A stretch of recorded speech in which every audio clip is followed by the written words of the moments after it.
condensada, siltes e argilas.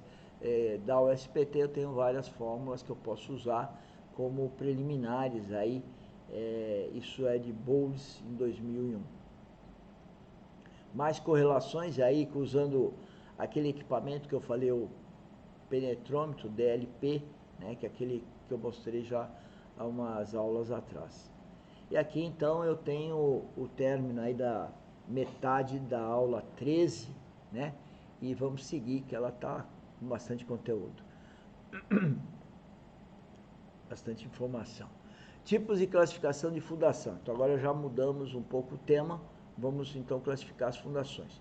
Basicamente, aqui eu estou mostrando um outro livro, tem e-book também, né, e recomendo que vocês tenham. Um livro que a gente vai usar muito daqui para frente. Basicamente existem dois tipos gerais de fundações, as rasas diretas e as profundas indiretas. Ele então define que a fundação, o livro, né, esse autor, e também ele compara com a norma. Fundações rasas ou diretas trata-se de um elemento de fundações em que a carga é transmitida ao terreno pelas tensões distribuídas sobre a base da fundação e a profundidade de assentamento em relação ao terreno adjacente.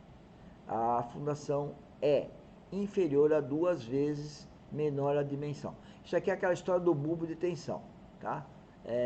Como que é que transmite aquelas tensões. É isso que ele escreveu aí, 2 vezes menor a dimensão da menor dimensão da fundação, que é o B, que nós já falamos em outro momento. E as profundas? Trata-se de um elemento de fundação que transmite as cargas ao terreno ou pela base, resistência de ponta, ou por sua superfície lateral, resistência de fuste, ou por uma combinação das duas, devendo sua ponta ou base estar assente em uma profundidade superior a 8 vezes a menor dimensão em planta e no mínimo 3 metros. Então ele classificou de uma forma geométrica o que seriam as rasas indiretas e as profundas. Com relação às rasas, ele continua. O H, que daqui a pouco você vai dizer que é a profundidade, ele compara o H, que é a profundidade, com B, que é a largura. Apresenta-se a seguir a conceituação básica desses tipos de fundação que transmitem a carga do terreno, as rasas direto, predominantemente pelas pressões distribuídas sobre a base da fundação, em que há a profundidade de assentamento H, a profundidade H, em relação ao terreno adjacente, é inferior a 2 vezes a menor distância.